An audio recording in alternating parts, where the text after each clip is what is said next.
Akkam jirtu kabajamoota fi jaalatamtoota hordoftoota keenya bakkuma jirtanitti nageenyi keenya kan kabajaatii fi kan jaalalaa isin haa ga'u isin hin jenne taansuudhaan oduu isaa kana qabannee dhiyaannee jirra. Gaduma sagantaa kanaatti nu wajji turuudhaan itti bohaaraan affeerraa keenya kun biiftuu oroodha keessanii jajjabeeffadha. Laayik sheer godhuun hin dagatinaa kallattii gara mata duree oduu amma qabadheetti yeroo darbu oduun jalqaba. Waraanni bilisummaa Oromoo xayyaara waraana mootummaa Itoophiyaa haleelee kuffisuun maddeen odeeffannoo garaagaraa gabaasanii jiru. Guutuu odeeffannoo kana yookaan dabalata odeeffannoo kana qabadhee jira isin biraan gaha. Oduun itti aanu lolli loltoota mootummaatti waraana bilisummaa Oromoo gidduutti zoonilee Oromiyaa garaagaraa keessatti gaggeeffamaa jiru akkuma cimee itti fufetti jira. Waraanni bilisummaa Oromoo lola fufteedhaan bakkoota garaagaraatti loltoota PP waliin gaggeessaa jiru irratti miidhaa guddaa kan qaamattii fi kan lubbuu dhaqqabsiisuun meeshaalee waraanaa hedduu irraa hiikkatu loltoota hedduu booji'uun injifannoo argatu itti fufee jedhee jira. Har'as loltoota hedduu booji'ee jedhee jira. Dabalata odeeffannoo kanaa qabannee jirra.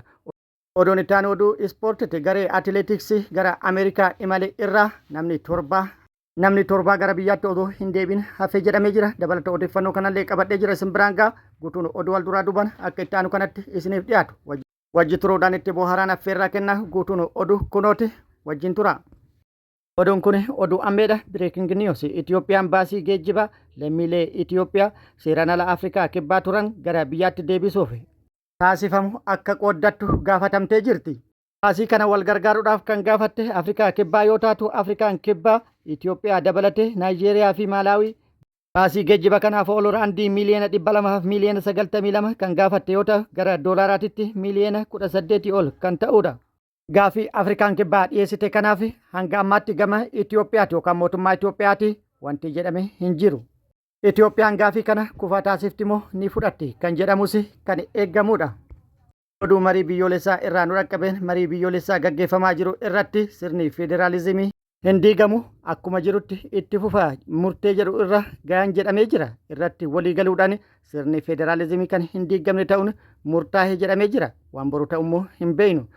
Sirna federaalizimii kana diiguudhaaf PP'n ajandaa marii isa tokko taasifattee ajandaa 8 keessaa inni tokko kan turee fi dhimmi kun immoo dhimma Oromiyaa diiguu qofa kan turee fi dhimma Oromiyaa diiguu irratti bal'inaan mari'atamaa kan ture gaafilee fi mormii hedduun kan isa mudataa ture yoo ta'u sirni kun akkuma jirutti itti akka fufu murtaa'ee jedhamee jira.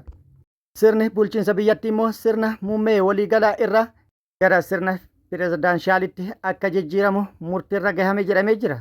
Yookaan immoo mari'attoonni irratti waliigalan jedhamee jira. Xayyaarri waraana Itoophiyaa yookaan immoo miigiin jechuudha guyyaa kaleessa giddugala Oromiyaa Shawaa Bahaatti kuftee caccabdee jirti. Miigiin waraanaa yookaan xayyaarri waraanaa kuftee caccabde tuni L39 oomisha Cheek kan taate yoo ta'u xayyaarota lama ta'uudhaan bobba'anii isiin tuni haleellaa raawwataa kan turtee fi osoo haleellaa raawwataa jirtu kuftee caccabu maddeen odeeffannoo garaagaraa gabaasanii jiru. Xayyaarri waraana mootummaa tun kuftee kan caccabde Shawaa Bahaa aanaa booraa ganda goraa lamaan jedhamutti yoo ta'u xayyaara waraana mootummaa Itoophiyaa tana haleelee kan kuffise waraana bilisummaa Oromooti jechuudhaan maddeen odeeffannoo garaagaraatii fi miidiyaaleen addunyaa gabaasanii jiru. Hunda caalaa immoo miidiyaaleen kaabaa kan akka Zaaraa miidiyaa haleellaa kana kan raawwate waraana bilisummaa Oromooti jechuudhaan maddeen odeeffannoo naa kennan jechuudhaan maddeen odeeffannoo kennaniif waabeffachuudhaan gabaasee ture.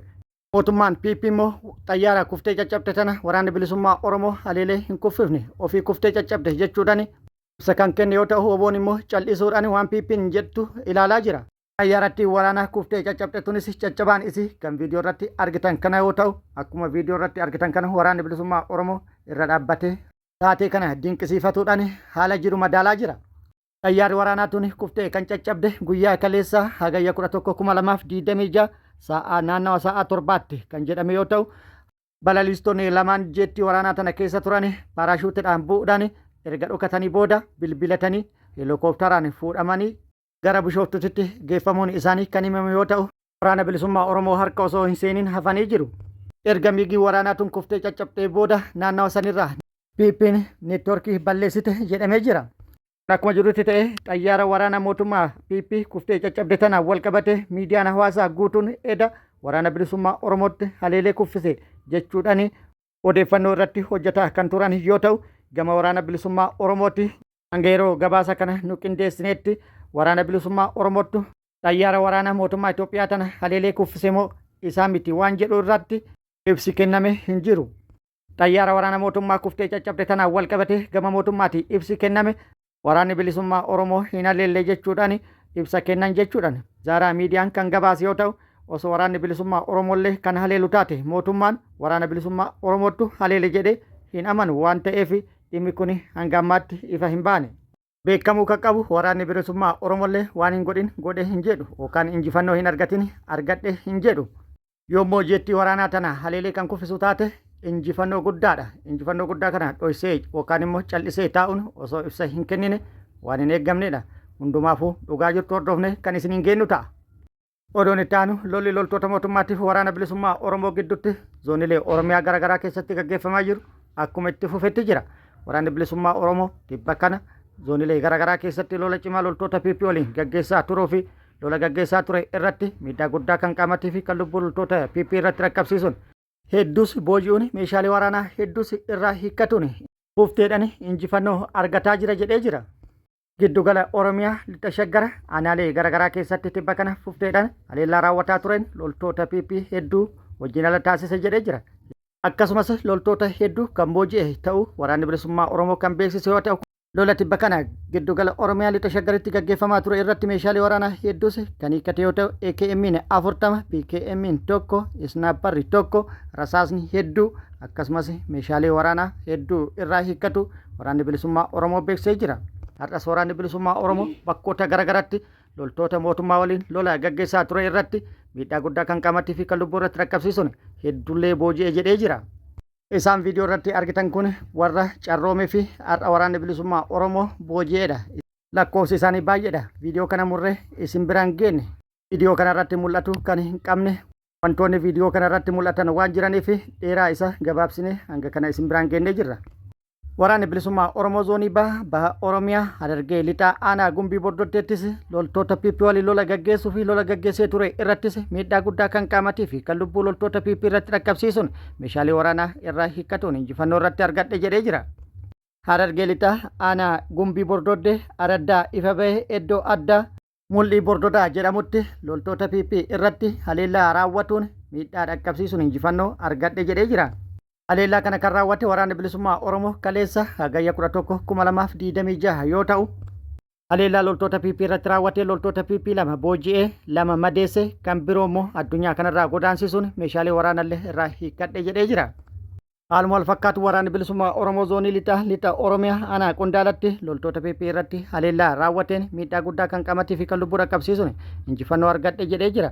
Lixa Oromiyaa Wallagga lixaa aanaa Qondaala ganda Ishmaandoo fi ganda Obaa jedhamu gidduutti bakka addaa meeshaa jedhamutti haleellaa hattee hidhuudhaan loltoota PP irratti raawwateen loltoota PP irratti miidhaa qaamattii fi kan lubbuu dhaqqabsiise jedhee jira. Haleellaa kana kan raawwate hagayya 10 2026 halkan sa'a 3tti itti marsuudhaan hattee itti hidhee haleellaa irratti raawwateen 8 battalumatti addunyaa kanarraa yoo godaansisu tokko madeessuun injifannoo irratti argatu waraanni bilisummaa Oromoo bakkichaa beeksisee jira.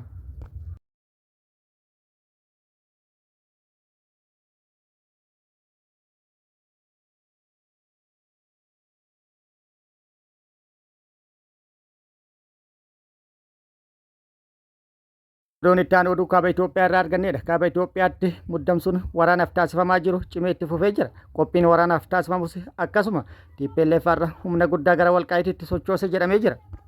Kallattii raayyaatiin qophiin waraanaaf taasifamaa jiru cimee yeroo itti fufee fi muddamsuun guddaan osoo jiru kallattii Walqaayitiinis TPLF haleellaa raawwatuuf rokkeettootaa fi akkasumas misaa'eelota fageenya gabaabaa deemuu danda'an fe'achuun qabate gara Walqaayitiitti seenuudhaaf sochii jalqabee jedhamee jira. TPLF Walqaayitiin seenuudhaaf humna guddaa kan sochoose yoo ta'u, meeshaalee farra xayyaaraatii fi kan biroollee hedduu qabatuudhaan sochii isaa gara Walqaayitiitti jalqabee jedhamee jira. Sochii TPLF kana duubaan Eertiraan humna guddaan kan jirtu ta'uun kan himame yoo ta'u, Eertiraanis meeshaalee gurguddaa gara naannoo Tigraayitti galchaa turtee jirti. Ammas meeshaalee gurguddaa fi akkasumas humna waraanaa makaanaayizd ta'e gara naannoo Tigraayitti galchite jedhamee jira. Gara mootummaa federaalatillee qophiin lolaaf taasifamaa jiru laafa miti jedhamee jira. Kallattii jiru hundaan humni waraana Itoophiyaa qophii akka taasisu itti himame yookaan ajajni darbee jedhamee jira. Qophii taasisuun alattis sochii TPLF taasisaa jiru ciminaan fi itti kalleenan hordoffiin taasifamaa jiraachuullee himamee jira. Maddeen odeeffannoo garaagaraa gabaasaa akka jiranitti TPLF meeshaalee waraanaa gurguddaa kan akka misaa'eelota fageenya gabaabaatii fi akkasumas diroonota hidhatuudhaan sochii cimaa taasisaa jiraachuu fi meeshaalee gurguddaa kan akka misaa'eelota fi diraanota hedduu kan galfate Masrii fi Eertiraa irraa jechuudhaan maddeen odeeffannoo garaagaraa gabaasanii jiru. Qabatamni jiru immoo wal doorsisuun, wal sodaachisuun, wal akeekkachiisuun akkuma cimee itti fufetti yoo ta'u gama lamaan irraayyuu sodaan waan jiru fakkaata. Akka qophiin taasifamaa jiru agarsiisaa turetti lolli kaabaa kun kan jalqabamu kana dura guyyoota hedduu ture. Garuu hanga ammaatti hunduu walitti qophaa'uuf meeshaa walitti guuratuu fi wal doorsisuu fi wal akeekkachiisuun akkuma cimee itti fufetti jira. Oduun itti aanu oduu ispoortiiti. Oduu ispoortiitiin gareen atileetiksii Itoophiyaa shaampiyoonaa atileetiksii addunyaa irratti hirmaate Finfinnee galee jira. Gareen kun akka bobbaafameen deebi'ee gara biyyaa hin dhufne gareen citee hafuudhaan kola galtummaa gaafate jira jedhamee jira. Garee atileetiksii dorgommiidhaaf gara Ameerikaatti imali kana keessaa atileetonni 4 fi leenjistoonni 3 gara biyyaatti hin deebinu jechuudhaan achitti hafuun isaanii beekamee jira. Gareen atileetiksii Itoophiyaa shaampiyoonaa atileetiksii addunyaa umrii 20 gadi Ameerikaa Ooriganitti gaggeeffame irratti hirmaatee ture. Injifannoo gurguddaa galmeessuulleen gabaafamee jira. Itoophiyaan shaampiyoonicha irratti meedaalaa warqii 2, meetii 3 fi naasa 1 waliigala meedaalaa 6 argachuudhaan akka addunyaatti 5ffaa akka Afrikaatti immoo sadarkaa 2ffaa argachuudhaan dorgommicha xumurtee jirti.